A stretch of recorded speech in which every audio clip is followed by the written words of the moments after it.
Donc Monsieur Delmas va introduire la journée, comme il est de tradition maintenant depuis quelques journées d'études. Donc Monsieur Delmas, merci. Oui, je vous remercie pour cette tradition qui me donne l'honneur de débuter les communications.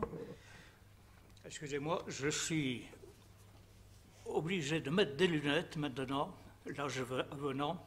Alors nous arrivons au terme de la série des journées d'études de Cisterciens en Rouergue, consacrée d'abord à de simples granges monastiques, ceux qui y ont assisté s'en souviennent, puis aux abbayes cisterciennes et aux prieurés du Rouergue. Les communications précédentes n'avaient pas pour but de retracer par tranches l'histoire complète des 6 abbayes, 5 d'hommes et 1 de femmes. Ce travail a souvent été réalisé grâce aux précieux cartulaires édités par les abbés Verlaguet, Rigal et Camille Couder, n'étant pas ecclésiastique celui-là. Bon, également traité dans les monographies et les articles. Le but recherché de ces journées d'études a été d'explorer les thèmes inédits ou peu connus, et vous le constaterez aujourd'hui. Nous voilà à la dernière étape. Rappelons quelques faits majeurs par leur nom. L'histoire commence le 4 août 1789 avec la généreuse, entre guillemets, dépossession par ceux que l'on a appelés les privilégiés de leurs droits de propriétaire au profit des amphithéâtres, ce qui, dans le cas des abbayes, est plus exact que privilège. Mais la question était déjà psychologiquement et moralement réglée par un glissement du droit. Le 2 novembre 89, l'Assemblée décide la saisie des biens que les moines et moniales avaient en gestion directe et qui seront vendus comme biens nationaux. Et enfin, du 13 au 19 février 90, est décidée l'expulsion des religieux de leur couvent et l'abolition de leurs ordres. Décision dramatique et violente que nous avons en général oubliée. Ce qui intéresse maintenant nos contemporains, c'est ce qui reste, ce que l'on voit. Qu'a-t-on fait des biens matériels saisis? Les seuls qui par nature sont visibles, sauf destruction, donc inoubliables. Ayant eu l'avantage de lire les textes des interventions de ce jour et ceux de l'exposition, j'ai constaté que la Révolution en elle-même avait peu retenu notre intérêt. Mais un maître-livre demeure, et je le signale à tous, la thèse de Maurice Anglade, non connue en Aveyron, la thèse intitulée « De la sécularisation des biens du clergé sous la Révolution », publiée à Paris en 1901, et dont le titre n'a pas attiré l'attention sur les Aveyronnais, puisque l'Aveyron n'est pas mentionné. Tout y est dit. Ayant suivi l'ensemble de nos journées, j'ai constaté qu'en fait, l'abolition des ordres religieux avait été déjà pensée, quasi programmée, dans le temps qui avait précédé la Révolution, et que celle-ci n'en était que l'aboutissement accéléré. C'est de cette genèse que je vais vous entretenir, car elle explique la Révolution. Faut-il d'abord rappeler que Saint Benoît, sa règle et l'ordre bénédictin ont civilisé l'Europe, que les abbayes ont été des lieux de culture et mieux, des modèles irréprochables de vie sociale, appliquant la fameuse phrase de Thomas à Kempis, je ne vous la citerai pas en latin et je m'excuse pour Monsieur Venturini, latiniste, que je vais traduire, la pratique des vertus est préférable à tout ce que l'on peut en dire. Si, je le dis quand même en latin. Bon. Maintenant que vous avez eu la traduction, opta magis sentire cum punctionem, quam scire eius definitionem. Si je traduis littéralement, il vaut mieux pratiquer la componction que d'en savoir la définition. Elle résume tout, la fraternité, la piété, la discipline individuelle, l'esprit de pauvreté, l'équilibre entre la vie spirituelle et le travail, le fameux ora et labora, en fonction des aptitudes de chacun, l'égalité adaptée, variable, non mathématique et abstraite. Il suffit de relire la règle de Saint-Benoît pour s'en rendre compte. Les cisterciens, qui sont des bénédictins, eh bien, ont fait preuve d'une réussite matérielle extraordinaire qui tient à l'intelligence, au réalisme et à l'économie, qui sont la traduction de vertus d'humilité et de persévérance. Un des meilleurs exemples, nous est contemporain, c'est celui de don Emmanuel Bernex, qui a été aumônier de Bonneval, créateur de la chocolaterie et de l'usine électrique, puis prieur et enfin premier abbé de Bonnecombe. Au Moyen-Âge, chaque abbaye du Rouergue a su s'organiser en fonction des aptitudes du contexte dans lequel l'abbaye et ses granges ont été fondées. en sachant établir, à partir de terroirs plus ou moins éloignés, une polyvalence et une complémentarité qui ont permis à chaque communauté de vivre en autarcie. Alors je ne veux pas le développer, mais nous en sommes les héritiers. Il n'y a qu'à songer à la fameuse transhumance des troupeaux du Causse, ou même parfois de très loin, du Quercy et de l'Albigeois vers l'Aubrac. Cette transhumance organisée par les maisons religieuses eh bien, est devenue une institution, est une pratique jusqu'à nos jours. À partir du XIVe siècle, 3 crises ou ruptures affectèrent durement les abbayes, car elles portaient atteinte à leur autonomie, à leur esprit, leur constitution et au modèle qu'elles constituaient sur le plan moral. 2 furent des intrusions du pouvoir royal, un grignotage insidieux, une agression peu connue et pourtant une des plus pernicieuses. La première vint progressivement dès la fin du XIIIe siècle par le biais de la justice. Le pouvoir imposa aux abbayes les pareages, au nom desquels ils percevaient une grande part des recettes de la justice. Bonnecombe, déjà dès la fin du XIIIe siècle. Placés sous la protection du roi, la soumission des abbayes allait de soi, au contraire de celle des grands féodaux qui résistèrent et le roi hésita, et mit du temps en tout cas, à les mettre au pas, si je puis dire. Par ailleurs, cette emprise n'était pas illégitime, la justice relevant du domaine régalien. Mais, ne soyons pas dupes, l'arrière-fond était financier. La seconde rupture vint au XVe et XVIe siècle de la pratique de la commande. La commande était l'attribution théoriquement temporaire, entre guillemets, in commendam, le mot passait bien, temporaire, l'attribution par le pouvoir d'une partie des revenus d'une abbaye ou d'un prieuré à ses serviteurs ou protégés, ecclésiastiques ou laïcs, en remerciement de services éventuels ou de missions, et parfois sans raison. La commande fut légitimée et généralisée par le Concordat de Bologne de 1516, quasiment arraché par François Ier au pape Léon X. Le Concile de Trente, 1545-1563, voulut revenir sur cet abus, mais en vain. La pratique de la commande fit des ravages sous l'Ancien Régime. En furent bénéficiaires, par exemple, le cardinal Mazarin, abbé d'Aubrac, puis de Bonnecombe et d'une vingtaine d'autres abbayes, ou le comploteur compulsif que fut Antoine de Labourlie, nommé en 1672 à l'âge de 15 ans, abbé de Bonnecombe. Donc il n'en avait pas les titres ecclésiastiques, si je puis dire. J'ouvre une parenthèse pour vous dire que ces cas sont des cas aberrants et qu'il y a eu de belles exceptions. Les vrais moines pouvaient-ils mettre leur confiance dans de pseudo-abbés, étrangers à leur ordre, qui parasitaient et parfois se ménageaient un appartement de luxe au sein de leur propre pauvreté? Ce furent les fameux abbés de cour, l'expression est restée et elle dit bien ce que c'était. Et quel regard pouvaient porter les habitants du pays pour lesquels pendant des siècles le nom d'abbé avait exprimé une autorité vénérée? Le second effet négatif fut d'ordre financier. Une part des recettes des domaines agricoles des abbayes revenait aux commandataires et ne faisait pas retour à l'économie monastique ni à la société locale.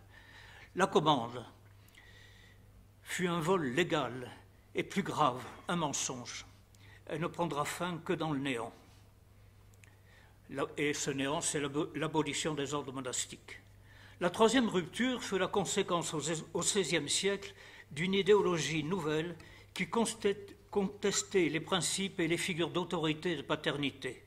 Ce fut dans sa forme religieuse la réforme protestante qui refusa l'autorité du pape, portant successeur de Pierre, institué pasteur universel par le Christ lui-même. Comme titulaire de l'autorité, les abbés. La crise protestante eut d'autres fondements idéologiques ou religieux, le libre examen, mais les ambitions politiques et la finance vinrent vite en renfort. La crise s'éclata bientôt sur un substrat dynastique, la fin prévisible des Valois, politique, sociale et économique, le mercantilisme, sans nécessaire appréciation morale. On aurait pu oublier les abbayes, qui étaient en principe hors des circuits d'affaires, mais leur modèle moral gênait. Et leur bien, évidemment, suscitait beaucoup d'envie. Les protestants contestèrent fondamentalement l'institution monastique. Mus par des raisons personnelles, Luther publia dans Devotis Monasticis Judicium c'est-à-dire jugement au sujet des vœux monastiques, une critique en règle des vœux monastiques. Pour lui, le monastère est une invention du diable. Tout y passe, le célibat, la vie communautaire et contemplative, l'inutilité et le parasitisme supposé des religieux. Ces arguments ressurgirent avec force au XVIIIe siècle dans des écrits des philosophes et aboutiront au décret du 13 février 1790 de l'Assemblée nationale abolissant les vœux monastiques. Le profit se cachait aussi derrière de beaux principes. Au XVIe siècle, les princes de l'Europe du Nord saisirent l'occasion pour séculariser, s'approprier, voire détruire les monastères et leurs domaines. Un précédent de la Révolution, c'était un précédent de la Révolution. Le Rouergue n'échappa pas aux destructions. Noninque, Beaulieu, en 1570, 1582, 1593, Galinière, etc.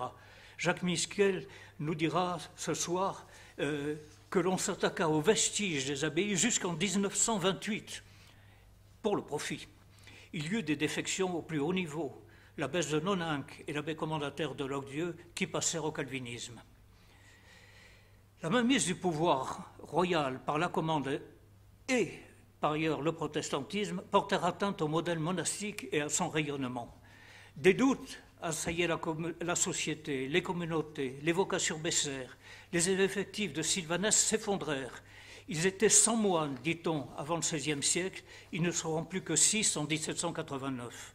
Les effets de la Révolution avec la constitution civile du clergé, puis ceux de la crise qui a accompagné le Concile Vatican II, présentent des analogies avec des effets destructeurs tout à fait comparables à ceux de la crise du XVIe siècle. Ainsi, l'abbaye Bonnecombe est passée de 65 trappistes au début du XXe siècle à 22 en 1965. L'abbaye n'était plus viable et elle dut fermer. Donc les vocations baissaient, d'où un repli sur le terrain. Les grangers et le faire-valoir direct du domaine monastique disparurent au cours du XVIe siècle ou au début du XVIIe. Les abbayes eurent recours au fermage et à des laïcs. Certes, les candidats offraient des garanties de moyens financiers et de compétences, donc on ne met pas en cause leur moralité. Hommes d'affaires adhérents au libéralisme, agronomes parfois, ils s'efforcèrent de tirer le meilleur parti des biens affermés. Les fermiers et sous-fermiers furent désormais les interlocuteurs non seulement des amphithéôtes, mais aussi parfois de la communauté civile des habitants. Ce n'étaient pas des philanthropes, ils privilégiaient le profit et négligeaient le reste. Un écran s'ajouta entre l'abbaye et les populations. De même qu'on ne peut reprocher aux moines les détournements opérés par la commande, ils furent les victimes en premier de la gestion des fermiers, autant que leurs amphithéôtes. Je vous renvoie à l'excellent livret de Gilbert Humbert et Jean Morel intitulé « La rébellion des Nocéloises » de 1746. Rébellion non contre Bonnecombe, enfin contre l'abbaye, contre les moines, mais contre le fermier qui avait en charge le fonctionnement du four banal. Comme il y a des Nocélois ici et des Sauveterras, tout ce contexte leur est certainement connu. Le four était banal, peu rentable, donc négligé par le fermier. Et pourtant, les religieux avaient offert le four aux habitants, qui n'en avaient pas voulu, préférant des solutions en principe confortables de la banalité et du fermier. Ils le regrettaient. Et finalement, ils demandèrent, ils obtinrent de l'abbaye, ils obtinrent évidemment que le four leur soit confié. Certains services caritatifs répondant à la vocation évangélique des abbayes et probablement aussi aux volontés des bienfaiteurs, tels que l'accueil des pauvres passants et l'aumône, ont fait l'objet de curieuses disputes, ainsi que le rappelait il y a 3 ans, Catherine Cazel. À Bonnecombe, l'affaire de l'aumône révèle un malentendu, sinon le poison de la mauvaise foi. Vers 1745, les gros propriétaires, en fait des amphithéôtes, payaient comme il se doit les plus fortes redevances aux fermiers. Ça leur donnait, à leurs yeux, ça leur donnait des droits. Ils se prétendaient les successeurs de fait des seigneurs bienfaiteurs, ce qui devait leur donner un droit de regard sur ce qu'ils considéraient comme un service public. Cet argument n'avait aucun fondement historique. C'est d'ailleurs en partie la conception des gens du pouvoir qui auraient voulu inclure la recette des aumônes dans la grande réforme des hôpitaux de Louis XIV, décidée en 1762, bien qu'il n'y ait aucun lien entre les deux institutions. Imaginerait-on aujourd'hui la nationalisation des associations caritatives et leur union aux services sociaux de l'État ou du département? Il y eut même un arrêté dans ce sens en 1750, heureusement annulé 20 ans plus tard. Tout le monde oubliait que les donations avaient été faites aux abbayes par des particuliers, propriétaires, pour des raisons essentiellement spirituelles et personnelles, le repos de l'âme du fondateur et le repos de l'âme des siens. L'argument, pourtant, sera avancé pour justifier la nationalisation des biens du clergé en 1789. Maurice Anglade, que j'ai cité à l'instant, avait montré l'inanité de tels arguments. Au XVIIIe siècle, la chronique de l'institution monastique, formulée au temps de la Réforme, reprit plus virulente. Voltaire déclare en 1762 « Les moines dévorent la substance de l'État ». Les philosophes, je généralise peut-être un peu, hôtes des rois et des princes, parlaient de même. En 1780, Diderot écrit son roman « La religieuse ». Il ne sera publié qu'en 1796, donc on ne peut pas dire qu'il ait eu une influence sur les débuts de la Révolution. Mais enfin, le sujet était dans l'air, il était connu. Or, l'argumentaire, excusez-moi de le dire, ne vaut rien, ne vaut pas mieux. D'abord, si on prend l'exemple de mademoiselle de la personne à la Falque, quand elle doit prononcer ses vœux, eh bien, elle les refuse. Monsieur Claude Petit nous l'a montré et expliqué. Elle refuse. Bon, c'est vrai que les religieuses de la Falque insistent pour qu'elle reste dans le monastère, dans le prieuré. Mais enfin, elle obtient gain de cause. Elle refuse et son refus est respecté. L'argument ne vaut pas mieux que si on s'en était pris au mariage ourdi par les parents sous toutes les latitudes. Et Dieu sait que ça a duré quasiment jusqu'à nos jours et que ça dure peut-être encore dans certaines sociétés. Je me souviens, au cours d'une enquête que j'avais faite dans le Tarn, dans le sud du Tarn, une vieille dame m'expliquant, j'ai son expression qui me revient en Languedoc, mais que je vous traduis, ce n'est pas la terre qu'on marie. Voilà, elle me disait cela. C'est-à-dire que la pratique, et elle l'avait refusé elle-même, la pratique, surtout des mariages arrangés par les parents ou les familles, c'était que l'on mariait la terre. Faut-il parler de la commission des réguliers créée en 1766 à la demande de Louis XV, en vue de supprimer les communautés peu nombreuses et d'affecter ailleurs leurs recettes? Si les communautés étaient peu nombreuses à cette époque-là, souvent les recettes n'étaient pas importantes. Mais si je vous donne les chiffres qui ont été notés des effectifs des abbayes à la veille de la Révolution, c'est vrai qu'une abbaye de Sylvanès qui a 6 religieux, je crois, en 1789, le patrimoine, les recettes du patrimoine dépassent évidemment les besoins de la communauté. Donc, ce n'était pas non fondé. Mais il fallait savoir comment on allait le faire. La commission qui fut composée comprenait des tas de gens, des juristes, de tout le monde, mais aucun religieux pour défendre au moins ou exposer quel était l'avis des communautés religieuses. Et cette commission sévit jusqu'en 1780, donc de 66 à 80, sous la présidence de Loménie de Brienne, ami des philosophes et un croyant notoire. C'était quand même un peu gros. Cela a un petit air de loi de 2 novembre 1789. Je ne comptais pas trop en parler, mais quand même, un petit mot pour parler des violences de la Révolution. Je n'en parlerai pas longuement, mais ça n'a pas été abordé. Ça n'était prévu dans les communications. Mais sous le masque de la raison, l'incompréhension et les attaques parfois violentes n'ont cessé de miner l'institution monastique à l'extérieur, et depuis le XVIIIe siècle, jusqu'à l'intérieur. Et ça durera d'ailleurs après. Elles aboutirent à des folies sanguinaires. Il suffit de citer, parce que le cas est quasiment mythique, voire emblématique, la décapitation en 1794 des 16 Pacifique carmélite de Compiègne, drame qui a fait l'objet d'un livre de Gertrude van Lefort et qui, sous la plume pour le scénario de Brie Berger, a donné lieu à un film. Il y a eu des lieux et des moments de grâce, heureusement. À Noninck, c'est un protestant, Louis Liquier, dont la famille de Marseille, qui était acquéreur des bâtiments de l'abbaye, mais dont la famille était originaire de Saint-Jean-du-Bruel. Donc ce protestant, en réponse à toutes les intolérances, voulut donner asile aux religieuses dans les bâtiments dont elles avaient été spoliées et qu'il avait rachetés en 91. Alors cet exemple est assez remarquable, d'abord parce que ça montre quelqu'un qui avait peut-être pu subir, encore qu'à la fin du XVIIIe, la révocation de l'édit de Nantes, ou l'édit de tolérance plutôt, avait bien arrangé les choses, mais qui savait ce que signifiait la tolérance. Et puis il y a eu, l'histoire m'appelait tellement, la fantastique et admirable odyssée des 24 religieux de la Trappe, conduit par don Augustin de Lestrange, maître des novices à la Trappe.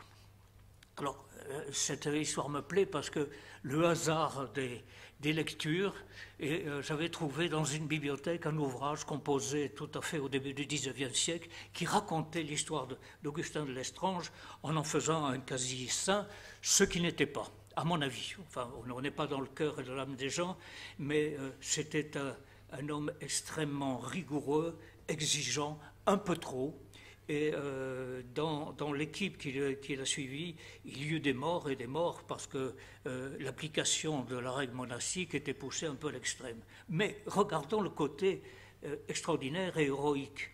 Il est rejoint par des religieux et des religieuses d'autres abbayes cisterciennes. C'est un groupe qui part et qui part se réfugier dans la Suisse. Les moines sont accueillis par le canton de Fribourg dans l'ancienne chartreuse de la Val-Sainte.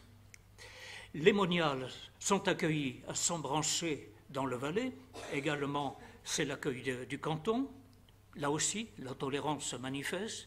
Et en 1796, malheureusement, les armées révolutionnaires de la France avancent. Les religieux doivent s'enfuir de la Suisse. Ils partent vers l'Autriche, la Pologne, l'Allemagne. Et chaque fois, ils sont obligés de partir, soit parce qu'il y a l'avancée des armées révolutionnaires, soit parce que les chefs d'État, eh bien, après des combats avec la France, soit révolutionnaires, soit impériales, sont obligés d'aller plus loin. Donc, ils partent vers la Pologne, l'Allemagne protestante qui les accueille un temps, la Russie orthodoxe, et ils essaiment quand même, vu leur nombre, en Angleterre et en Amérique du Nord, de telle sorte que le mal servit pour un bien. J'ai appris récemment que les religieuses de Sambranché, revenues en France, avaient fondé l'abbaye de Maubec, alors dans la Drôme, après avoir eu une fondation du côté de Lyon, mais trop proche de la ville pour que j'allais dire, la paix monastique soit menacée. Donc, partant à Maubec, Maubec dans la Drôme, est la mère de la nouvelle fondation de Bonneval. Autrement dit, mes sœurs, mais vous le savez, évidemment mieux que nous, Bonneval, fille de Maubec, et dans le fond de la filiation, quelle belle filiation, des religieuses qui se sont enfuies en 1790, par là, qui se sont enfuies vers la Suisse. L'ordre des cisterciens, que ce soit en France ou en Europe, n'a donc jamais cessé d'exister. Ce fut la merveilleuse exception des trappistes et trappistines. La vie monastique a repris à Noninck en 1927. Certes, ce ne sont pas des trappistines, ce sont des chartreuses. Il faut le dire, c'est un cas tout à fait exceptionnel, parce que Noninck est une des rares chartreuses féminines du monde. Je ne sais pas si elles ne sont pas 5 seulement. À Bonneval, la vie reprend en 1875 et à Bonnecombe en 1876, grâce à l'action audacieuse de Monseigneur Bourret, qui rachète, avec l'aide d'un certain nombre de bienfaiteurs, comme Casimir Meyrand d'Espalion, qui rachète les ruines, en tout cas au moins pour Bonneval, qui rachète les ruines des 2 dernières abbayes. À Bonnecombe, les choses vont vite. Il est tellement impatient que la vie monastique reprenne à Bonnecombe que, avant même que l'acte ait été signé avec Monsieur de Solage, directeur de la Société des mines de Carmaux, qu'avant même que l'acte ait été signé devant le notaire, les religieux d'Aiguebel sont appelés pour venir voir et essayer de reprendre la restauration de l'abbaye de Bonnecombe. Monsieur de Solage, qui, je dois le dire, était d'origine aveyronnaise, qui peut expliquer, sa famille en tout cas, qui peut expliquer que les pourparlers étaient très rapides. Alors pourquoi la Société des mines de Carmaux? Parce qu'elle avait besoin de bois pour les étaiements, et que ce qui l'intéressait au départ, c'était les bois de Bonnecombe. Et là, il y a Monseigneur Bourret a des paroles tout à fait admirables. Il déclare avec force, et la force d'une grande espérance, je cite, que les fruits rentraient dans la maison de leur père. C'était très beau comme formule. L'abbaye fut comme tant d'autres un lieu d'asile. Je répète, l'histoire est belle, parce que je vous ai cité le cas de Don Emmanuel Bernex, mais il y a eu d'autres abbés tout à fait admirables. L'abbaye fut comme tant d'autres un lieu d'asile dans les années 40. C'est une chose qu'on oublie. Et je le tiens, ce témoignage, c'est dit dans un de leurs livres par les historiens de la Résistance, Fouron et Moiset, mais je le tiens également de religieux qui m'ont porté ce témoignage, donc directement. Ce fut un lieu d'asile dans les années 40. Et puis, elle a fermé en 1965. Alors, j'en aurais terminé en disant, c'est un vœu personnel, hein, que j'exprime, que la maison des Verts, la maison des pères, attend de nouveau leur fils. Voilà. Merci de votre attention.